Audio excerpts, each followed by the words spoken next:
Vamos ver agora mais algumas imagens do Senado Federal ao vivo, porque neste momento está havendo a discussão aí dos projetos finais da reforma fiscal proposta pelo governo federal. No Senado está sendo votado hoje aí a limitação do ganho real do salário mínimo e também novas regras para o benefício de prestação continuada, o BPC. Nesse momento, uma senadora da oposição está discursando, a senadora Damares Alves, do Republicanos do Distrito Federal. A gente já viu também outros senadores da oposição. É um momento em que há um debate, né? Os senadores eles vão aí, eles se posicionam em relação a essa votação para que quando acaba esse momento dos debates, a votação ocorra em plenário e essa votação, como a gente sempre acompanha, é uma votação bastante rápida porque ela é feita com o painel eletrônico.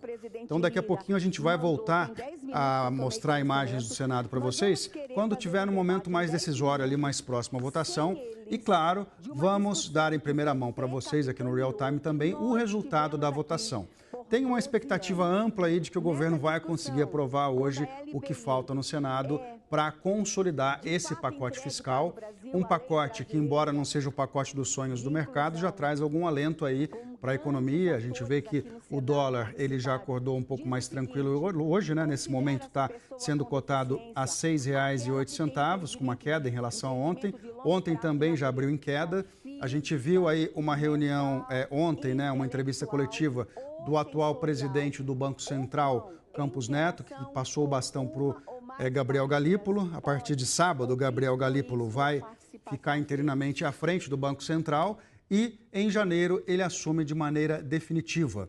Agora a gente vai conversar ao vivo com a Marcela Cauati, que é economista-chefe e sócia da Lifetime Investimentos, para entender justamente os impactos desse pacote na economia. Seja muito bem-vinda, Marcela, ao Real Time. Bom dia para você.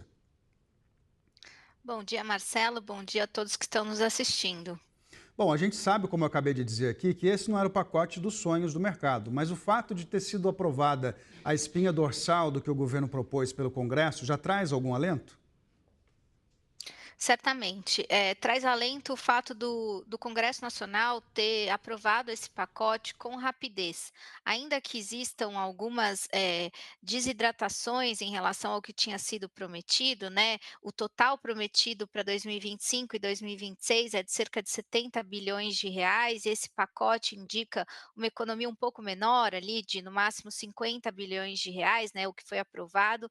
Ainda assim ele vai na direção correta, especialmente quando a gente lembra que ele limita o crescimento de algumas despesas importantes, né, despesas ligadas ao salário mínimo, o BPC, enfim. Então, ele vai sim na direção correta, mas vale ressaltar que o pacote ele já era insuficiente para chegar na meta ali, do resultado primário que o próprio governo havia proposto em 2023. Essa meta é de equilíbrio nas contas públicas. O pacote ele não traz esse equilíbrio, então, ainda que seja importante a aprovação dessas medidas, a gente precisa de mais coisa vindo ao longo de 2025 para que a gente possa ter aí uma, para que esse estresse dos mercados seja dissipado. Marcela, vamos falar de um ponto específico que foi aprovado ontem pelo Senado, que foi um projeto, né, fiscal que impõe limites a benefícios tributários. Essa medida, ela tenta garantir o maior controle sobre as isenções fiscais e também aumentar com isso a arrecadação do governo. A gente sempre ouve, né, que se todo mundo pagasse os impostos devidos, daria para todo mundo pagar menos. Mas no Brasil, ao longo dos últimos anos, houve uma série de lobbies aí de setores mais influentes da indústria, do comércio, que conseguiram benefícios fiscais, né? E muitas vezes esses benefícios, eles não entregaram o que eles prometiam, por exemplo, de gerar mais emprego. Você acha que essa medida agora ajuda, talvez, a colocar um pouco de freio nesses benefícios, nessas isenções fiscais? Certamente. A gente tem essa questão de benefícios fiscais como uma, medida, né, um programa de governo. Cada governo que assume coloca benefícios fiscais para setores ali que o apoiam ou para setores que entende que são mais relevantes. Quando os benefícios fiscais deveriam ser um programa de Estado e não de governo, ou seja, deveria haver benefícios fiscais para setores importantes para a nossa economia, para setores importantes para o bem-estar bem-estar da população. E isso não deveria mudar a cada governo. Então, esse limite para esses benefícios é super importante.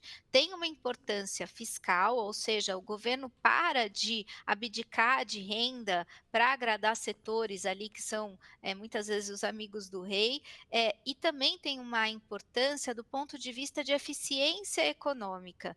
A gente sabe que esses benefícios eles introduzem distúrbios na questão de arrecadação, na questão tributária. Você acaba incentivando alguns e desincentivando outros. Então, é bem importante, de novo, esse pacote tem algumas medidas que vão na direção correta. Agora, uma outra medida que seria muito importante, que tem a ver com o que você falou na pergunta, é a questão de combate à fraude, é a questão de terminar os processos judiciais, conseguir fazer a fiscalização da declaração dos impostos. Isso também ajudaria, também iria na direção correta e, mais uma vez, iria na direção de eficiência econômica. Veja, a gente acaba colocando o pacote fiscal sempre com um olho muito de curto prazo, porque é o que a gente precisa meio que para tapar esse buraco, né, para apagar essa fogueira que foi acendida por conta dos gastos acima do permitido, não só pelo arcabouço, mas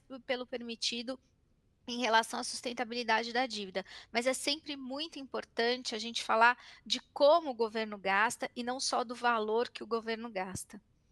Ô Marcela, aí na Lifetime Investimentos, qual o cenário que vocês estão trabalhando para 2025? E também, assim, para onde vocês estão direcionando as carteiras de vocês? Tem uma aposta maior em renda fixa agora?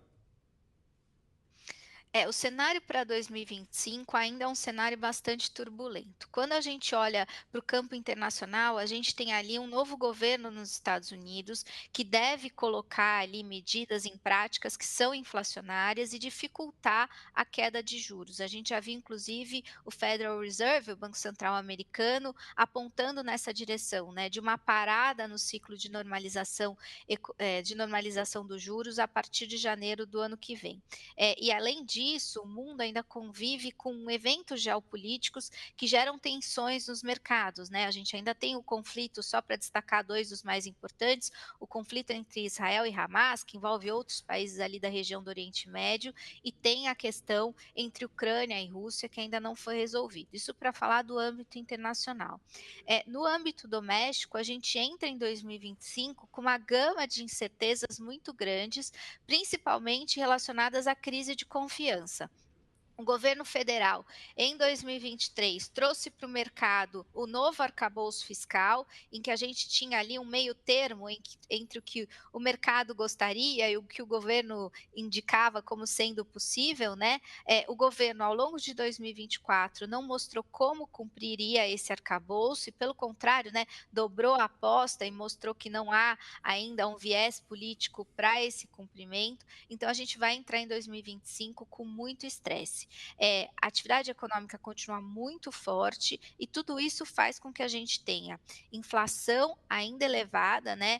Os números de inflação para 2025 agora estão sendo revisados ali para perto de 5%. A gente pode ter, inclusive, uma inflação no ano que vem maior do que no final desse ano, por conta desse dólar, né? Se a gente coloca nos modelos econométricos lá da Lifetime esse dólar a R$ 6 ao longo do ano que vem todo, a inflação certamente chega em R$ 5 por dólar. E aí o impacto acaba sendo nas taxas de juros. O Banco Central, na última reunião, fez o que a gente chama de choque de credibilidade de 300 basis points. Foram 100 basis points naquela reunião e uma promessa de mais 200 basis points em janeiro e em março. Inclusive o Galípolo ontem referendou isso nas suas falas. Então, só aí a gente teria juros a 14,25. Dificilmente, nesse cenário de estresse, o Banco Central pararia aí. Então, 15% no ano que vem acabou virando piso. Tudo isso leva a gente a acreditar que a alocação dos clientes, e vale lembrar que a alocação de recursos, ela sempre deve ser diversificada. E aí a gente trabalha lá na Lifetime com o que a gente chama de asset allocation, que a gente parte do cenário econômico para determinar os percentuais dessa diversificação. E nesse momento, o percentual em renda fixa acaba aumentando sim, por dois motivos, né? A renda fixa ela protege contra a inflação. Então, quando a gente fala dos títulos públicos indexados ao IPCA, né, NTN-B, a gente tem uma proteção importante à inflação, e nesse cenário, como eu falei, a inflação para o ano que vem segue muito alta, e a gente tem juros reais super interessantes, né? A gente tem juros reais de 8%, dependendo do prazo que a gente olha, e nunca a gente teve juros reais tão interessantes. Então, esse investidor deve alocar sim mais em renda fixa por conta, né, da possibilidade desse tipo de investimento ajudar a blindar o patrimônio, que essa é a nossa maior preocupação. E aí aquelas outras modalidades, né, renda variável, fundos imobiliários, ainda precisam ser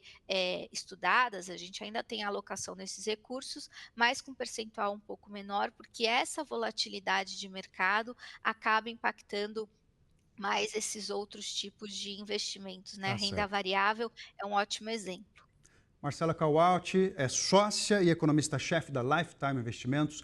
Muito obrigado pela sua participação aqui no Real Time. Bom dia para você. Muito obrigada, bom dia a todos.